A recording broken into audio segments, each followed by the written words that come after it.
کہ کوئی مصیبت آئی اور تکلیف آئی اور خدا یاد آ گیا. اس طرح کے لوگ تو زیادہ تر شکوہ کر رہے ہوتے ہیں. لیکن اگر سچا ایمان ہے اور آدمی کا سچا تعلق ہے اپنے پروردگار کے ساتھ، تو یہ تعلق اتنی بڑی قوت بن جاتا ہے، نازک سے نازک حالات میں یہ ایک سہارا ہوتا ہے. اسی کو شاید اس طرح بیان کیا گیا ہے کہ اللہ الصمد، اللہ ہی پناہ کی چٹان ہے. تو اگر بندہ مومن کے لیے ایمان اور توکل کے ساتھ اللہ ہی پناہ کی چٹان بنا رہے تو پھر اس طرح کی چیزیں زیادہ اثر انداز نہیں ہوتی. تیسرے یہ ہے کہ آدمی کے سامنے کوئی زندگی کا مقصد ہو، یعنی وہ یہ جانتا ہو کہ میں نے کوئی کام کرنا ہے. زندگی کا یہ مقصد اگر کوئی برتر مقصد ہے، اگر اس سے فی الواقع آپ کی طبیعت، آپ کا مزاج، آپ کے رجحانات متعلق ہوتے ہیں، وہ آپ کو پوری طرح اپنے اندر غلطان کر لیتا ہے، اس میں آپ حظ اٹھاتے ہیں، اس کو آپ جب اختیار کرتے ہیں تو آپ دنیا و مافیا سے بے خبر ہو جاتے ہیں. اگر اس نوعیت کا کوئی مقصد بھی سامنے ہے، وہ کسی شخص کے سامنے کوئی چیز لکھنا ہو سکتا ہے، کوئی چیز بتانا ہو سکتا ہے، کوئی چیز پڑھانا ہو سکتا ہے، کوئی انسانیت کی خدمت ہو سکتی ہے، یہ بھی انسان کی طبیعت پر بہت اچھا اثر ڈالتا ہے. یہ تو مثبت باتیں ہیں جو میں نے عرض کی. منفی پہلو سے جس چیز سے بچنا چاہیے وہ زندگی کے بارے میں رومانویت ہے. یہ رومانویت مذہبی ہو، اس صورت میں بھی بڑی خرابیوں کا باعث بنتی ہے. میں نے اپنی زندگی میں بعض مذہبی لوگوں کو، جن کے مذہبی ہونے میں مجھے کوئی شبہ نہیں ہے، اسی طرح ڈپریشن میں مبتلا ہوتے دیکھا اور دوائیں لیتے ہوئے دیکھا. اس کی وجہ اس کے سوا کچھ نہیں تھی کہ انہوں نے کچھ سیاسی چیزوں کو دین کا مقصد بنا لیا تھا، اور ان کا خیال یہ تھا کہ وہ جس طرح وہ سوچتے ہیں اس طرح ان کی زندگی میں ہو جانی چاہیے. ایسا ہی معاملہ بعض اور مقاصد کا ہوتا ہے. اگر زندگی کو زندگی کے طور پر، حقیقت کو حقیقت کے طور پر، سماج کو سماج کے طور پر دیکھنا انسان سیکھ لے تو پھر بڑی حد تک وہ اپنے آپ کو سنبھالے رکھتا ہے. ٹھیک ہے. یہ تینوں پہلو آپ نے بتایا بڑے شاندار ہیں کہ آپ سب سے پہلے زندگی کے جو حقائق ہیں ان کو مان کر چلیں، خدا سے تعلق آپ کا مضبوط ہو، اور تیسری چیز کوئی مقصدیت ہو، کوئی ایم ہو، کوئی گول ہو لائف کا، اس کی اورینٹیشن میں آپ زندگی کو گزاریں اور اپنے ذہن کو مصروف رکھیں. اچھا ہم سب یہ جو بڑے لوگ ہوتے ہیں ان کے یہاں تو بالعموم یہ تینوں پہلو عام آدمی تو چلے سمجھ میں آتا ہے کہ چلے خدا سے تعلق، قرآن نہیں پڑھ رہا، یا زندگی کا مقصد اس پر واضح نہیں ہے، یا حقائق کو نہیں جانتا. یہ جو عارفین ہوتے ہیں، حکماء ہوتے ہیں، فلاسفہ ہوتے ہیں، یہ تو ان سب پہلوؤں سے واقف ہوتے ہیں. ہمارے یہاں علماء ہیں، اسی طریقے سے مفکرین ہیں. تو ان کے ہاں کوئی علم کی غلطی ہوتی ہے جس کے نتیجے میں کوئی حقیقت جو سامنے زندگی کی ہے وہ اوجھل ہو جاتی ہے، ایک رومانویت میں مبتلا ہو جاتے ہیں. مثلا بڑے لوگ تو سمجھ میں نہیں آتا نا کہ وہ رومانویت میں کیسے مبتلا ہو جائیں گے. دیکھیے، آدمی کا بڑا ہونا یہ تو اس پہلو سے ہے کہ اللہ نے اس کو کیا صلاحیتیں دی ہیں.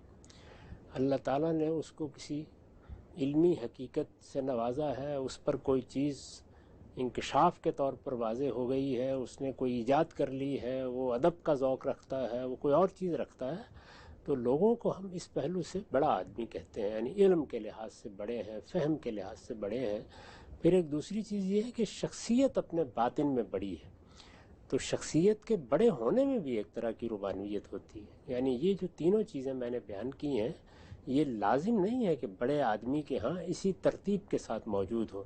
کتنے بڑے آدمی ہیں کہ وہ اپنے فن میں بڑے ہیں، اپنے علم میں بڑے ہیں، اپنے مطالعے میں بڑے ہیں، اپنے ظرف میں بڑے ہیں، لیکن زندگی کے بارے میں ان کا نقطہ نظر وہ نہیں ہے جس کی طرف میں نے اشارہ کیا.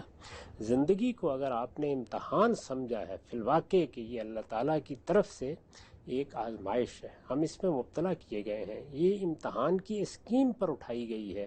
اس میں ضروری نہیں ہے کہ جو اللہ نے آپ کو صلاحیتیں دی ہیں ان کے مطابق آپ کو زندگی بھی مل جائے. یہاں ہو سکتا ہے کہ آپ کی ساری قوت، آپ کا سارا فلسفہ، آپ کی ساری حکمت بظاہر یہ معلوم ہو کہ لوگوں کے لیے کوئی قدر پہچاننے کا ذریعہ نہیں بنی. یہ سارے معاملات دنیا میں بڑے سے بڑے آدمی کو پیش آ سکتے ہیں، پیغمبروں کو پیش آئے ہیں. اس لیے بڑا ہونا اس کے لیے کافی نہیں ہے. اصل چیز یہ ہے کہ وہ ان چیزوں کو اس طرح دیکھے جس طرح کے اللہ تعالیٰ چاہتے ہیں کہ یہ دیکھی جانی چاہیے. یعنی تینوں چیزیں ایک ترتیب کے ساتھ سامنے رہیں. مقصد زندگی تو بعض اوقات بڑے لوگوں کے ہاں ہوتا ہے، وہ کوئی نہ کوئی چیز دنیا میں حاصل کرنا چاہتے ہیں، لیکن یہ کہ بڑا ہونے کے ساتھ وہ ذات باری کے ساتھ بھی ایسا زندہ تعلق رکھتے ہوں، ان کے ہاں ایمان بھی اسی درجے میں موجود ہو، وہ ان کے نہا خانہ وجود میں اترا ہوا ہو، یہ تو ضروری نہیں ہے. اسی طرح سے زندگی کو کیا فی الواقع انہوں نے اس طرح سمجھ لیا ہے جس طرح قرآن مجید سمجھانا چاہتا ہے؟ میں نے تو دیکھا ہے کہ بڑے بڑے حکماء، بڑے بڑے فلسفی، وہ زندگی کے بارے میں اس اصولی تصور کو بھی پوری طرح نہیں سمجھ سکے کہ یہ امتحان کے لیے بنی ہے۔ وہ تو یہاں عدل کے خواب دیکھتے ہیں اور اللہ تعالیٰ سے بھی یہ چاہتے ہیں کہ وہ عدل برپا کر دے۔ چنانچہ فلسفے میں، فکر میں سب سے بڑا اعتراض یہ ہوتا ہے کہ یہ پروردگار کیسا پروردگار ہے کہ اس نے یہاں شر کو بھی سر اٹھانے کا موقع دے رکھا ہوا ہے۔ یہ سوال بجائے خود بتا رہا ہے کہ دنیا کی حقیقت نہیں سمجھی گئی، تو اس لیے اس کا تعلق بڑے ہونے سے نہیں ہے۔ ٹھیک ہے، ہم سب آگے بڑھاتے ہیں سلسلہ گفتگو کو۔ یہ بیان فرمائیے گا، یہ جو ذہنی امراض ہیں، یہ جو دماغی صحت ہے، اس کے بارے میں کیا ہمارا دین بھی کہیں پر ہمیں توجہ دلاتا ہے کہ اگر آپ ایک اچھا بندہ مومن بننا چاہتے ہیں، آپ چاہتے ہیں کہ اللہ کا جو امتحان ہے اس میں آپ کامیاب ہوں، تو جیسے ہم یہ دیکھتے ہیں کہ کچھ چیزیں جو ہم سے متعلق ہیں، مثلا تطہیر بدن کے بارے میں، ہمارے خارجی وجود کے بارے میں کچھ ہدایات ہیں، تو ہمارا جو نفسیاتی وجود ہے، ہمارا جو اندرون ہے، باطن ہے، اس کے بارے میں بھی دین مذہب کہیں پر کوئی گفتگو کرتا ہے، اور اگر نہیں کرتا تو اس کی کیا وجہ ہے؟ یہ دین کا اصل موضوع نہیں ہے۔ یعنی مجھے انسان کی حیثیت سے بیماریاں لاحق ہوتی ہیں، اسی طرح سے زندگی کے نشیب و فراز میں بعض اوقات میں اپنی صلاحیتوں کا غلط استعمال کرتا ہوں، اپنی زندگی کے مقاصد غلط طے کر لیتا ہوں۔ میں بعض چیزوں کے بارے میں یہ خیال کرتا ہوں کہ میں کمن ڈال دوں گا، لیکن وہ کوئی حقیقت پسندانہ چیز نہیں ہوتی۔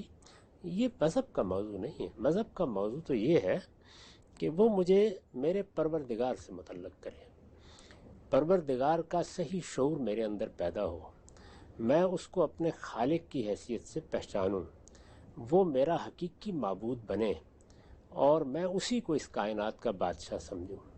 اس کے ساتھ میرا یقین ہو کہ یہ دنیا کی زندگی عارضی ہے، مجھے ایک دن اپنے پروردگار کی بارگاہ میں پیش ہونا ہے، مجھے یہاں اس کی تیاری کرنی ہے، اور یہ تیاری اس وقت تک نہیں ہو سکتی جب تک میں زندگی کی حقیقت نہ سمجھ لوں۔ زندگی کی حقیقت وہی ہے جو میں نے بیان کیا کہ یہ اصلاً امتحان ہے، ابتدا سے انتہا تک امتحان ہے۔ مذہب یہ تعلیم مجھے دیتا ہے، یہ تعلیم اگر فی الواقع میرے دل و دماغ میں اتری ہوئی ہے، میں نے اس کو اس کی روح میں پہچان لیا ہے، تو یہ معاون ہو جائے گی نتیجے کے طور پر، یعنی سنبھالنے میں، زندگی کے حقائق کا سامنا کرنے میں۔ تاہم اصلاً یہ بات کہ انسان کے اوپر کیا گزرتی ہے، لوگوں سے کیا معاملات پیش آتے ہیں، بعض لوگ اپنی طبیعت کے لحاظ سے بڑے حساس ہوتے ہیں، وہ لوگوں کے ساتھ معاملہ کرنے میں ایسی توقعات وابستہ کر لیتے ہیں جو پوری نہیں ہوتی بالعموم۔ اس طرح کے بہت سے مراحل ان کی زندگی میں آتے ہیں کہ جن میں ان کو ایک قدم اٹھانا ہوتا ہے، لیکن پھر اپنی طبیعت کی حساسیت کی وجہ سے وہ سوچتے رہ جاتے ہیں اور قدم نہیں اٹھاتے۔ اقدام کرنے کی صلاحیت بعض لوگوں میں بڑی کمزور ہوتی ہے۔ تو اس طرح کی بہت سی چیزیں ہیں جو اس کا باعث بن جاتی ہیں۔ چنانچہ بڑے نیک لوگ بھی بعض اوقات آپ دیکھیں گے کہ وہ اس طرح کی صورتحال سے دوچار ہو جاتے ہیں۔ اس کو اس پیمانے سے نہیں دیکھنا چاہیے۔ مذہب جو کچھ کرتا ہے وہ اصلاً آخرت کی تیاری ہے، آخرت کا صحیح شعور، اللہ تعالیٰ کی سچی معرفت، یہ ضرور اثر انداز ہوتی ہے، لیکن زندگی میں کیا مسائل پیش آئیں گے۔ اب بیماریاں ہیں، مثال کے طور پر جسمانی بیماریاں ہیں، تو ان میں بھی دعا کارگر ہوتی ہے، اللہ پر آپ کا توکل ہے تو آپ کا ارادہ بھی کام کرتا ہے، لیکن یہ معاون ہوتا ہے۔ اصلاً تو آپ کو حفظان صحت کے اصولوں کا خیال رکھنا ہے، آپ کو علم و عقل کی روشنی میں کوئی علاج معالجہ کرنا ہے، آپ کو کسی ماہر کے پاس جانا ہے اور اس سے مشورہ کرنا ہے۔ تو دنیا کی زندگی میں جو مسائل پیش آتے ہیں وہ اصلاً مذہب کا موضوع نہیں ہے، نہ مذہب سے ان کا حل مانگنا چاہیے۔ یہ ایک بڑی غلطی ہے۔ وہ تو تطہیر اور تزکیے کی دعوت ہے، اپنے آپ کو پاکیزہ بناؤ اس لیے کہ قیامت میں تم اللہ تعالیٰ کی جنت میں داخل ہونے کے اہل قرار پا جاؤ۔ اس کی بنیادی دعوت یہ ہے۔ اسی لحاظ سے وہ انسان سے خطاب بھی کرتا ہے، لیکن اگر اللہ پر سچا ایمان ہے اور آدمی نے دنیا کی حقیقت کو مذہب کی روشنی میں سمجھ لیا ہے تو یہ بڑی معاونت ہو جاتی ہے زندگی کو دیکھنے میں۔ اس کے بعد بھی بہت سے ایسے معاملات ہیں جن میں انسان کو اپنے آپ کو بھی درست کرنے کی ضرورت ہوتی ہے اور کسی خاص فن یا شعبے کے ماہرین سے مدد کی ضرورت بھی پڑ جاتی ہے۔ سب بات واضح ہوئی، آگے بڑھاتے ہیں سلسلہ گفتگو کو۔ یہ بیان فرمائیے گا، قرآن مجید میں خالق نے انسانوں سے بات کی ہے، وہ خالق جس نے انسانوں کو بنایا ہے، وہ ظاہری بات ہے ان کے جو نفسیاتی تقاضے ہیں، ان کے ہاں جو امراض ان کو لاحق ہو جاتے ہیں، جن مسائل سے وہ درپیش ہو جاتے ہیں، ان سب کی رعایت سے گفتگو ہوئی ہوگی، مکالمہ ہوا ہوگا کیا آپ کو لگتا ہے کہ خود خدا کی کتاب کو اس زاویے سے پڑھنے کی، ایکسپلور کرنے کی ضرورت ہے کہ جس میں ہمیں یہ پتہ چل سکے کہ نفسیات انسانی کے کیا وہ پوشیدہ گوشے ہیں جن کو خالق جانتا ہے؟ اگرچہ وہاں پر مکالمہ تو ایک دوسرے پس منظر میں ہو رہا ہے، پیغمبر آئے ہوئے ہیں، لیکن رعایت ملحوظ رکھی گئی ہے، تو آپ کو لگتا ہے قرآن مجید بھی کوئی انسانی نفسیات کے پہلوؤں کو جاننے کے حوالے سے ایک معاون کتاب ہے؟ اس میں کوئی شبہ نہیں ہے، لیکن وہ انسانی نفسیات کے وہی پہلو زیر بحث لائے گا جو اس کی دعوت سے متعلق ہے. یعنی پیغمبر آتے ہیں، وہ ایک دعوت پیش کرتے ہیں، اس دعوت کا ایک رد عمل ہوتا ہے، اس میں انسان کس طرح سوچتے ہیں، یعنی وہ اپنے ماضی سے کیسے وابستہ ہوتے ہیں، تعصبات کے معاملے میں ان کا رویہ کیا ہوتا ہے، انہوں نے جو روایت اپنے ہاں پائی ہوتی ہے اس کی زنجیروں سے نکلنے کے لیے کیا چیزیں درکار ہیں. تو وہاں دعوت یا پیغام یا ایک ایسی بات جو علم و عقل کو ایک نئی دنیا میں لے جائے، اس سے متعلق انسانی رویے زیر بحث ہے. انسانی رویے جب زیر بحث آتے ہیں تو ظاہر ہے کہ اس میں علم کے لحاظ سے بھی اور عمل کے لحاظ سے بھی بڑی بصیرت ہوتی ہے. قرآن مجید میں ان رویوں کو سمجھنے اور دیکھنے کے لیے بہت سے مقامات ہیں. اگر ان کو آپ اچھے طریقے سے سمجھ لیں تو باقی انسانی زندگی کے مطالعے میں وہ آپ کے مددگار ہو جاتے ہیں. تاہم وہی بات کہ یہ اس کا ضمنی پہلو ہے، اصلاً قرآن کا یہ موضوع نہیں. واضح ہوئی بات، آگے بڑھاتے ہیں ہم سب. یہ بیان کیجئے گا، رسول اللہ صلی اللہ علیہ وسلم ایک انسان کی حیثیت میں ظاہری بات ہے دنیا میں موجود تھے، آپ پیغمبر بھی تھے، لیکن انسانوں کے ساتھ روزمرہ آپ کے معاملات ہوتے تھے، آپ کے معاملات کے اندر لوگوں سے بات چیت، لوگوں کو کسی چیز پر ابھارنا، لوگ مایوس ہیں ان سے گفتگو کرنا، لوگوں کو مشکل درپیش آگے، خود آپ زندگی میں بہت ساری مشکلات سے گزرے. یہ بتائیے گا، آپ نے جتنا سیرت کا مطالعہ کیا، آپ کو لگتا ہے کہ آپ صلی اللہ علیہ وسلم اپنے ارد گرد کے ماحول کو بھی نفسیاتی طور پر مضبوط رکھنا چاہتے تھے، لوگوں کو ذہنی طور پر اس جگہ پر لانا چاہتے تھے کہ وہ ہمت حوصلے کے ساتھ کھڑے رہیں، اور جو مشکلات ان کو آ رہی ہیں، خود آپ کو آ رہی ہیں، ان کو آپ نے بڑی، جس کو کہتے ہیں بہادر اور فتوت کے ساتھ اس کا سامنا کیا؟ یہ تو ہر بڑا رہنما کرے گا. پیغمبر تو اللہ تعالیٰ کا انتخاب ہوتے ہیں. اگر پیغمبر کو اس کے مشن پر آپ کام کرتے ہوئے دیکھیں تو وہ خود استقامت کا، عزیمت کا ایک نمونہ ہوتا ہے. اس میں شبہ نہیں ہے کہ مثال کے طور پر سیدنا موسیٰ کو جب پیغمبری دی گئی تو انہوں نے اپنی بعض معذوریوں کا اظہار کیا، لیکن ایک مرتبہ جب وہ اس منصب پر فائز ہو گئے تو پھر ان کی زندگی دیکھیے. اس میں انہوں نے کس طرح سے فرعون کے دربار میں جا کر دعوت دی ہے، اپنی قوم کے ساتھ کیا معاملات کیے ہیں، مختلف مراحل پیش آئے تو اس میں کیسے استقامت کے ساتھ فیصلے کیے ہیں. جب قوم کے معاملات خاص طور پر قضاء کے پہلو سے ان کے سپرد کر دیے گئے تو اس میں کیسا اہتمام کیا. تورات میں اس کی تفصیلات ہیں، جس میں ان کے خسر نے بھی آ کر ان کو یہ کہا کہ یہ زیادہ بوجھ اب بن رہا ہے، بہتر یہ ہے کہ آپ اس کے لیے کچھ لوگ مقرر کر دیں. تو یہ سارے مراحل ایک بڑے رہنما کو پیش آتے ہیں. رسالت مآب صلی اللہ علیہ وسلم کی حیات طیبہ کے بھی دو واضح دور ہیں. ایک وہ ہے کہ جس میں آپ سوسائٹی کو لے کر نہیں چل رہے، دعوت پیش کر رہے ہیں، جو معاشرہ ہے اسی میں رہ رہے ہیں. آپ کے کچھ ساتھی ہیں، ان کو تکلیفیں پیش آ رہی ہیں، ان پر مظالم ہو رہے ہیں، ان کا حوصلہ بڑھانا ہے اور ان کے سامنے وہ اصل حقائق رکھنے ہیں. اس میں خود آپ کی اپنی شخصیت روشنی کا منار ہے، لیکن وہاں اس نوعیت کی ذمہ داریاں نہیں ہیں. مدینہ میں آنے کے بعد وہ سب لوگ جو آپ کے ساتھ ہجرت کر کے آئے ہیں ان کی ذمہ داری بھی آپ پر تھی. ایک ریاست، ایک شہری ریاست ہی کہہ لیجئے ابتدا میں، وہ قائم ہو گئی تھی، اس کے مسائل بھی تھے. پھر وہ شہری ریاست پے در پے حملوں کی زد میں رہی. رسالت مآب صلی اللہ علیہ وسلم نے تو خیبر کے سوا اپنی طرف سے کوئی اقدام نہیں کیا. بدر میں بھی مدینے کے خلاف اقدام ہوا، احد میں بھی اسی طرح کی صورتحال پیش آئی. احزاب میں تو کہا جا سکتا ہے کہ پورے عرب کو چڑھا لائے. یہ سب صورتحال پیش آتی رہی اور اس میں جس طرح نبی صلی اللہ علیہ وسلم نے لوگوں کا حوصلہ بلند رکھا، ان کی ہمت بندھائے رکھی، پھر ان کے سامنے پروردگار پر اعتماد کا جس طرح سے اظہار کیا اور جیسی نرمی اور شفقت اختیار کیے رکھی، وہ بجائے خود لوگوں کے لیے بڑی قوت کا باعث بنی. پیغمبر کی ذات میں لوگوں کے لیے روشنی بھی ہوتی ہے، ہمت بھی ہوتی ہے، اور پھر سب سے بڑی چیز یہ ہے کہ پیغمبر کا خدا سے رابطہ ہوتا ہے. لہٰذا کوئی مشکل پیش آتی ہے تو لوگ آ کے اپنی وہ مشکل پیش کر دیتے ہیں، اس میں پیغمبر ہاتھ اٹھاتا ہے تو اللہ اس کو مایوس نہیں لوٹاتا۔ یہ ساری چیزیں بہت غیر معمولی ہوتی ہیں، ان کو سامنے رکھنا چاہیے، لیکن یہ چیز تو اب قیامت تک کسی اور رہنما سے میسر نہیں ہو سکے گی۔ ٹھیک، ہم سے نقطہ آپ نے واضح فرمایا۔ اچھا یہ بتائیے کہ ہم سب ہمارے ہاں جو بالعموم اسلامی علوم کے ماہرین ہیں، علماء ہیں، سوسائٹی بڑا اعتماد کرتی ہے، ان پر سنتی ہے، اور ان کو ایک طرح سے ممبر ملا ہوا ہے جمعہ کا، لاکھوں لوگ براہ راست ان کے رسائی میں ہوتے ہیں۔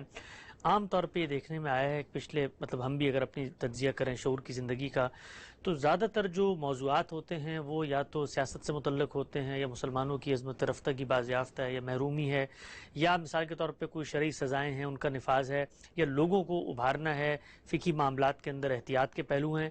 ہمارا مسجد، ہمارا ممبر بالعموم انسانی نفسیات اور لوگوں کے جو یہ ذہنی امراض ہیں ان کو موضوع نہیں بناتے۔ یہ حال میں یہ معاملہ شروع ہوا یا شروع سے ایسا ہی ہے کہ آپ کو لگتا ہے کہ مذہبی علماء کو عوام کے ساتھ گفتگو کرتے ہوئے ان موضوعات کو بھی زیر بحث لانا چاہیے؟ علماء کے پاس تو یہ ممبر ہونا نہیں چاہیے۔ ہمارے دین میں یہ نہیں کہا گیا کہ علماء اس ممبر کو سنبھالیں یا وہ جمعہ کا خطبہ دیں۔ اس میں تو جو سنت قائم کی گئی ہے وہ یہ ہے کہ یہ حکمرانوں کا ممبر ہے، یعنی سوسائٹی کے رہنما، سوسائٹی کی لیڈر جو سوسائٹی کی عملی زندگی میں رہنمائی کر رہے ہیں، ان کو چاہیے کہ وہ اس ممبر پر آئیں اور وہ لوگوں کو خطاب کریں۔ اب ظاہر ہے کہ جب وہ آئیں گے تو ان کا اصل مسئلہ ہی یہی ہوگا کہ ایک طرف تو وہ اپنے پروردگار کو خود بھی یاد کریں اور لوگوں کو بھی یاد دلائیں۔ یہ خطبات اپنے کانٹینٹ کے لحاظ سے یا اپنے محتویات کے لحاظ سے ذکر اللہ ہونے چاہیے، اللہ کی یاد دہانی۔ اللہ کی یاد دہانی جب کرائی جائے گی تو وہ ملت کے رہنما ہیں یا قوم کے رہنما ہیں یا کسی علاقے کے رہنما ہیں، تو ان کے سامنے وہ مسائل بھی ہوں گے جو لوگوں کے مسائل ہیں۔ وہ مسائل بعض اوقات سماجی ہوتے ہیں، بعض اوقات معاشی ہوتے ہیں، بعض اوقات شخصی ہوتے ہیں۔ ان کو وہ اپنے اس منصبی کی رعایت سے لازماً موضوع بنائیں گے، اور اگر بہت اچھے طریقے سے اس کا نظم قائم کیا جائے تو یہ ممبر سوسائٹی کو اپنے رہنماؤں سے متعلق کرنے کا بڑا غیر معمولی ذریعہ بن سکتا ہے اور بنتا رہا ہے جب اس کو حقیقی معنی میں استعمال کیا گیا۔ علماء جب اس ممبر پر آ کر بیٹھیں گے تو ان کے ہاں معاملات کی نوعیت بالکل اور ہو جاتی ہے۔ اس میں آپ یہ دیکھتے ہیں کہ ہر عالم کا اپنا کوئی فرقہ ہوگا، کوئی مدرسہ فکر ہوگا، کوئی اس کی خاص تعبیر ہوگی، پھر وہ چیزیں زیر بحث آ جاتی ہیں۔ اور اگر کوئی خالص علمی ذوق رکھنے والا شخص نہیں ہے تو وہ داستان سرائی کرے گا، قصے سنائے گا، ماضی کی حکایت سناتا رہے گا۔ چنانچہ وہ موضوعات جو انسانی زندگی سے متعلق ہوتے ہیں یا ہونے چاہیے وہ زیادہ تر ہمارے ممبر کا موضوع نہیں بنتے۔ جن جگہوں پر ریاست اس ممبر کو اپنے اہتمام میں لیے ہوئے ہے ان میں جا کر دیکھیے، وہاں جو خطبات بالعموم دیے جاتے ہیں ان میں یہ چیزیں نہیں ہوتی۔ وہاں مذہب کی تعلیمات یا اللہ کی یاد دہانی بھی ان چیزوں کے حوالے سے کرائی جاتی ہے جو سوسائٹی سے انسان کو متعلق کرتی ہیں، یعنی اللہ کی عبادت ہے، اللہ کی بندگی ہے، اللہ کے حضور میں حاضر ہونا ہے۔ یہ تو ظاہر ہے کہ اس تذکیر کا ایک بڑا موضوع ہے ہی، لیکن غیبت ہے، تکبر ہے، چغلی ہے، تنابز بالالقاب ہے، تنقید میں حدود سے تجاوز ہے، اپنے مقابل کے لوگوں کا استخفاف ہے، کسی موقع کے اوپر اگر حق کی شہادت دینی ہے تو اس سے گریز ہے۔ یہ چیزیں ہیں جو زیادہ تر میں نے دیکھا ہے کہ وہاں موضوع بنتی ہیں۔ تو ہمارے ہاں بھی اس ممبر کا حقیقی اہتمام وجود میں آ جائے تو اس کی اصلاح خود بخود ہو جائے گی۔ ابھی تو یہ زیادہ تر فرقہ وارانہ مباحث کا مرکز بن جاتا ہے، یا یہ ہے کہ وہی یعنی ایک خاص مہینے آ گئے ہیں، ان میں کوئی پرانا قصہ، کوئی پرانی کہانی، کوئی بزرگوں کے احوال وہ سنائے جاتے ہیں، اور اس میں بھی عقیدت مندی اور عجوبگی کا پہلو زیادہ ہوتا ہے۔ وہ چیزیں جو شخصی معاملات کی درستی کی طرف لوگوں کی رہنمائی کر سکتی ہیں، جن میں ان کو یہ اندازہ ہو کہ نازک حالات میں ہمارے بزرگوں نے کیا رویے اختیار کیے، وہ اس کا موضوع نہیں بنتی۔ ٹھیک ہے، ہم سے نقطہ واضح ہوا، آگے بڑھاتے ہیں سلسلہ گفتگو کا۔ ہم سے بھی جو بیہیویئر کی سائنس ہے، نفسیات کا علم ہے، سائیکیٹری ہے، سائیکالوجی ہے، ہم یہ دیکھتے ہیں کہ جدید دور میں بالخصوص گزشتہ 2 صدیوں کے دوران مغرب میں اس پر بڑا کام ہوا ہے کیا کوئی مسلمان سائنسدان، حکیم، معالج، استاد کوئی ایسا فلسفی بھی گزرا ہے جس نے انسانی نفسیات کو موضوع بنایا ہے؟ آپ کبھی کبھی ذکر کرتے ہیں کہ جی خانقاہی نظام بڑا اچھا ہے، تو کیا اس پہلو سے ہمارے جو صوفیاء ہیں ان کا کوئی کنٹریبیوشن ہے اسلامی نفسیات کے معاملے بہت بڑا غیر معمولی ہے. یعنی عام طور پر وہ لوگ جو خانقاہوں میں بیٹھے یا جنہوں نے یہ طے کیا کہ وہ لوگوں کی کچھ تربیت کریں گے، ان کی آپ سوانح پڑھیں تو یہ معلوم ہوتا ہے کہ وہ سب سے بڑھ کر انسانی نفسیات کے علماء تھے. بڑی خانقاہیں جو ہمارے ہاں وجود میں آئی ہیں، ماضی کا قصہ تو خیر چھوڑ دیجئے، ہمارے قریبی زمانے میں اگر آپ خانقاہ امدادیہ کے احوال پڑھیں تو اندازہ ہو جاتا ہے کہ وہاں کیا صورتحال تھی، لوگوں کی تربیت کس کس پہلو سے کی گئی، معاشرتی برائیوں کے معاملے میں کیسے انہیں متنبع کیا گیا، معاملہ کرنے کی کیسی ان کی تعلیم ہوئی. یہ سب چیزیں وہاں زیر بحث آتی ہیں اور اس میں بڑا گہرا مطالعہ ہوتا ہے انسانی نفسیات کا. آپ مولانا اشرف علی تھانوی کے مواعظ پڑھیے، انہوں نے جو معاشرتی زندگی کے بارے میں ہدایات دی ہیں ان کو دیکھیے. اپنے زمانے کے لحاظ سے آپ بہت سی چیزوں سے ہو سکتا ہے اختلاف کریں، میں بھی اختلاف کر سکتا ہوں، لیکن بحیثیت مجموعی انسانی نفسیات کو سامنے رکھ کر بڑی گہری باتیں ہیں جو لوگوں کو بتائی گئی ہیں. اور اگر کوئی اچھا ماہر نفسیات اس پہلو سے جائزہ لے ان چیزوں کا تو اس کو بھی بڑی رہنمائی مل سکتی ہے. چنانچہ مجھے بڑی اچھی طرح یاد ہے کہ ہمارے نفسیات کے استاد تھے ڈاکٹر محمد اجمل صاحب، وہ ایک زمانے میں مالنا کے اسیر ہو گئے تھے. اچھا. اور اس کی وجہ یہی تھی کہ وہ یہ دیکھتے تھے کہ انسانی نفسیات کی تحلیل میں ان کی بعض تحریریں یا ان کی بعض گفتگویں کیسا غیر معمولی کردار ادا کرتی ہیں. اور بھی بعض خانقاہوں کے احوال اگر آپ پڑھیں تو اس میں یہ اندازہ ہوتا ہے کہ وہ لوگ جو شیخ خانقاہ ہیں یا وہاں بیٹھے ہوئے ہیں، لوگ ان کے پاس آتے ہیں، ان سے جب وہ معاملہ کرتے ہیں تو اس میں انسانی نفسیات کے کیا کیا باریک پہلو ان کے سامنے رہتے ہیں. میں نے اپنی زندگی میں 2-3 ایسی جگہوں پر 1-2 راتیں یا اس سے زیادہ دن گزار کے دیکھا ہے. اس میں کوئی شبہ ہی نہیں ہے کہ وہاں جن بزرگوں کو دیکھنے یا ان کی بات سننے یا ان کے معاملہ کرنے کا مشاہدہ کرنے کا موقع ملا، ان میں یہ صلاحیت بڑی غیر معمولی تھی. یہ بات کہ تصوف کیا ہے اور اس کے کیا مسائل ہیں، اس پر ہزار تنقید ہو سکتی ہے، لیکن انسانی نفسیات کو سامنے رکھ کر لوگوں کی تربیت کرنا، ان کا حوصلہ بڑھانا، ان کے لیے ایک ایسی فضا فراہم کر دینا جس میں وہ زندگی کی کلفتوں سے کچھ اوپر اٹھ کر چیزوں کو دیکھ سکیں، یہ بڑا کنٹریبیوشن رہا ہے. بہت خوب. ہم سب آگے بڑھاتے ہیں سلسلے گفتگو کو.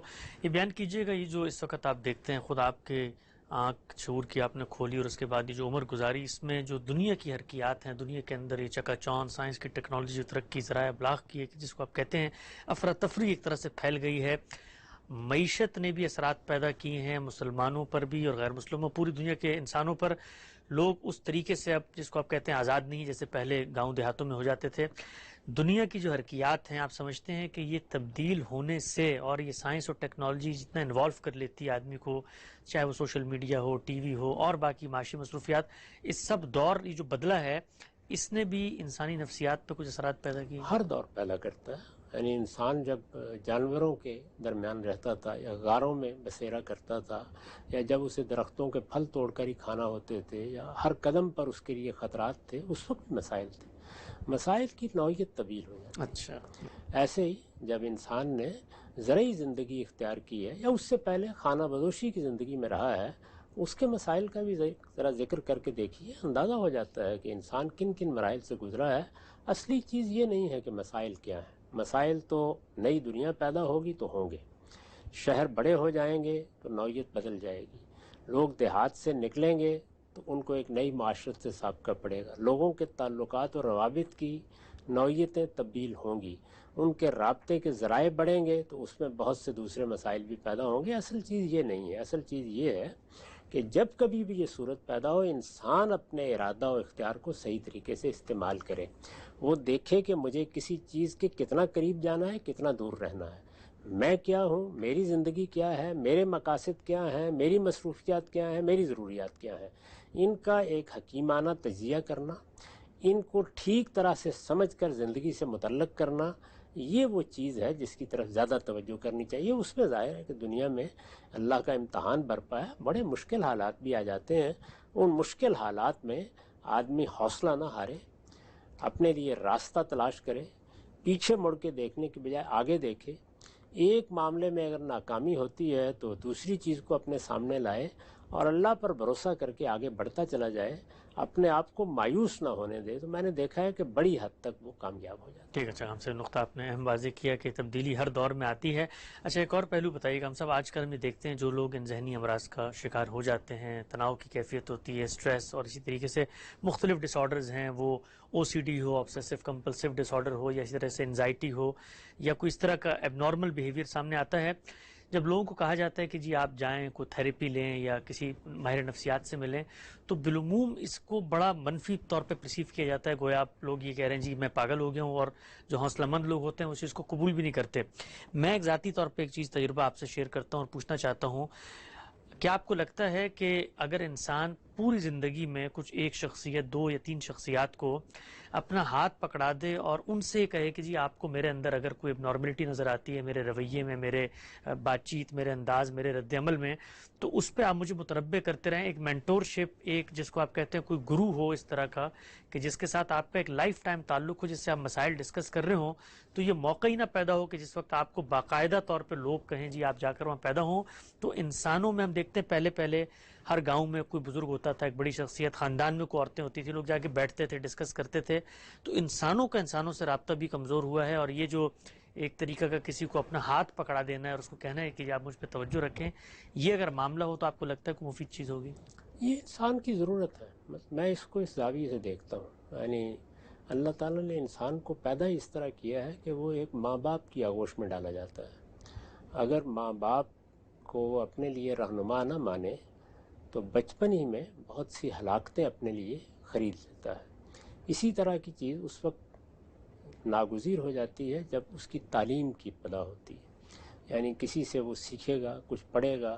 بہت سے لوگ ہیں، آپ تاریخ میں دیکھیں کہ انہوں نے اپنے گھر سے تعلیم کی ابتدا کی، ان کی کوئی بہن، ان کا کوئی بھائی یا ان کے والد نے ان کو ابتدائی تعلیم دی۔ کتنے بڑے لوگ ہیں جن کی تعلیم اسی طریقے سے ہوئی، پھر وہ اساتذہ کے ساتھ متعلق ہو گئے۔ اساتذہ میں بھی اگر ان کے سامنے کوئی بڑا مقصد ہے تو اس کے لحاظ سے انہوں نے انتخاب کیا۔